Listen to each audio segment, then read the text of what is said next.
Buen día, compañeros y maestros. Hoy nos toca analizar la programación orientada a objetos, o también conocida como POP. ¿Qué es la programación orientada a objetos? La programación orientada a objetos es un modelo de programación en el que el diseño de software se organiza alrededor de datos u objetos en vez de usar funciones y lógica, que es un paradigma procedimental. Es considerado el enfoque tradicional. La solución a problemas se plantean como instrucciones que serán ejecutadas una por una, como una secuencia de órdenes. Características de las PO: abstracción, encapsulamiento, modularidad, ocultación, poliformismo, herencia y recolección de basura. La abstracción es lo que representa los elementos que conforman un objeto del mundo real. El encapsulamiento se logra cuando, después de lograr abstraer todos los datos de un conjunto, estos se agrupan en una misma entidad denominada clase.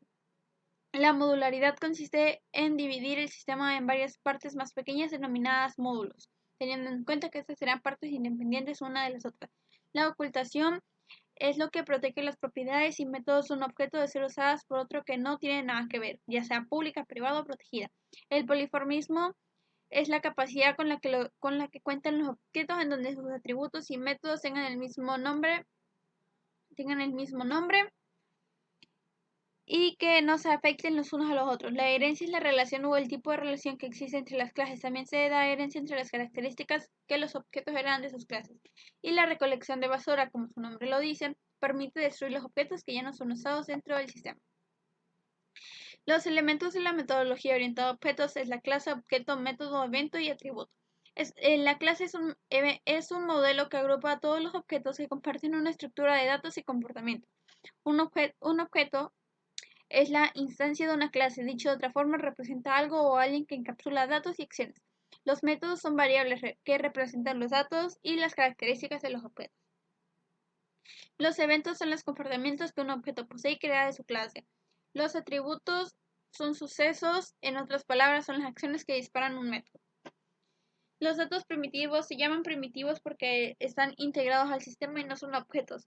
Los datos primitivos pueden ser de tipo numérico, que a su vez pueden ser reales y enteros, y de tipo boolean, números enteros, los bytes, short, int, long y sharp, los números reales, los booleanos y etc. Los identificadores son los nombres con los que van a conocer a las literales que representan un tipo de dato. En otras palabras, el nombre de la variable o constante, aunque también pueden referirse a métodos, las clases, interfaces o sentencias. Las conversiones de los tipos de datos. Cuando en Java se evalúa una expresión en donde intervienen diferentes tipos de datos, los valores de los operadores se convierten al tipo cuya precisión sea más alta. Tenemos byte, short, int, long, float y double, que son que hacen la conversión automática, pero byte, short e int requieren utilizar un cast para convertirse en un chart. Los operadores son aquellos que permiten manipular los datos en Java. Se utilizan operadores. Estos pueden ser aritméticos, lógicos, relacionales, unitarios, condicionales y de asignación. También tenemos los operadores aritméticos. Los operadores aritméticos son la suma, la resta, la multiplicación, la división y el POU. También tenemos los operadores de relación. Los operadores relacionales son mayor que, menor que, mayor o igual que, menor o igual que y el igual. Devuelven un resultado booleano, ya sea una bandera falsa o verdadero. Aquí tenemos un ejemplo de un int, en el que le estamos agregando un valor a una variable a le estamos poniendo un valor de 2. También tenemos los operadores lógicos, que evalúan dos o más operaciones evaluadas con los operadores de relación y devuelven un resultado booleano falso o verdadero, y son de AND o OR. También tenemos los operadores unitarios. Los operadores unitarios se aplican a un solo operando o condición. Son los signos de más, menos y resta, y el signo de admiración. Tenemos aquí un par de ejemplos. Y también tenemos los operadores de asignación, que los operadores de asignación son los que asignan el valor del lado derecho del operador al identificador del lado izquierdo después de que se realizó la asignación. También tenemos los operadores condicionales. Para expresiones condicionales en donde según el resultado de la condición puede identificar o puede tomar dos valores, la expresión y aquí tenemos una pequeña expresión y más. También tenemos los métodos. Perdonen, aquí hay un ejemplo. Un momento. Un método, ¿qué es un método? Un método es una función que se define dentro de una clase y se utiliza para representar el comportamiento de un objeto. Los métodos se utilizan para realizar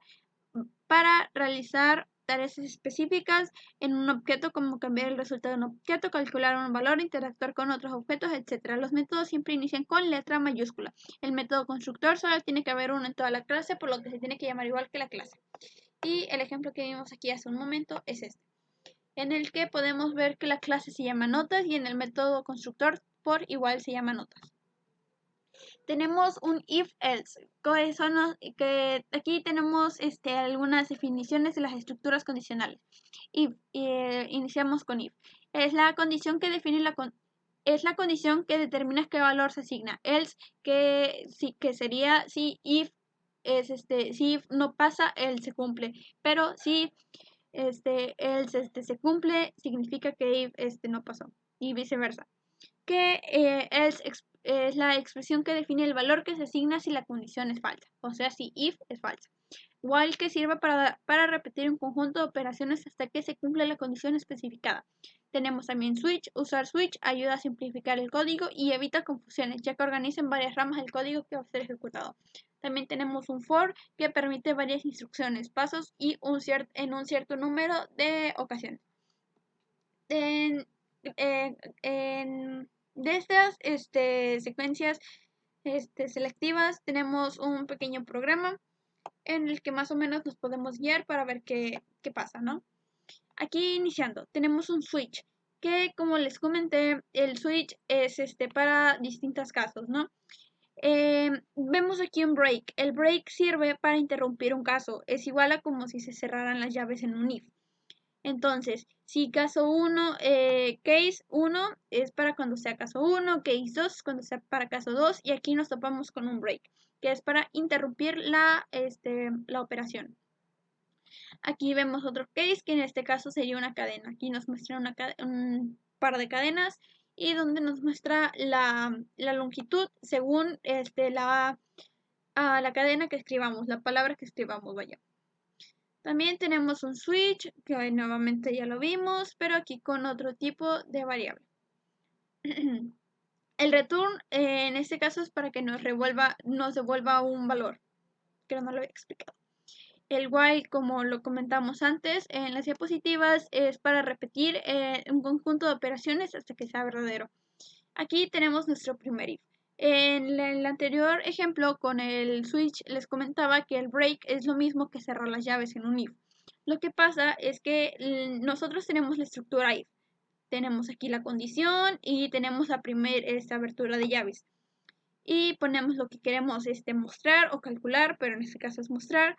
Y cerramos la llave, que es donde va a terminar, ¿no?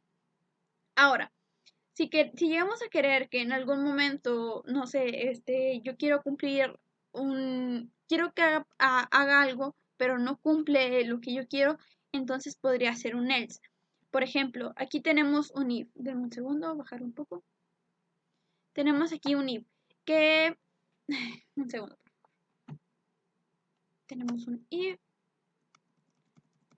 que en este caso son son la solución sin operadores lógicos y aquí nos está mostrando un if anidado, que en este caso sí sería, si fuese verdad que n1 es mayor, es el primer if y la abertura de llaves. Acá está el cierre de llaves en esta parte donde nos aparece amarillo. El segundo if es para si n1 sigue siendo mayor y el mismo para el tercer if.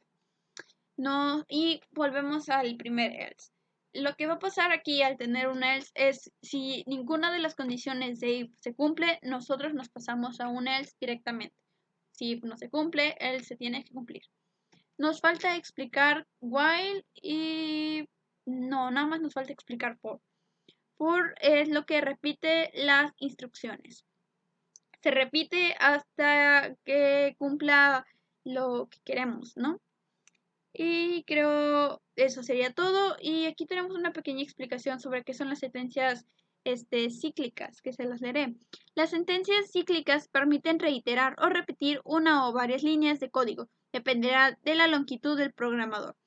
En los tres casos de ciclos, while, do while o for, que esas tres en este caso son sentencias selectivas.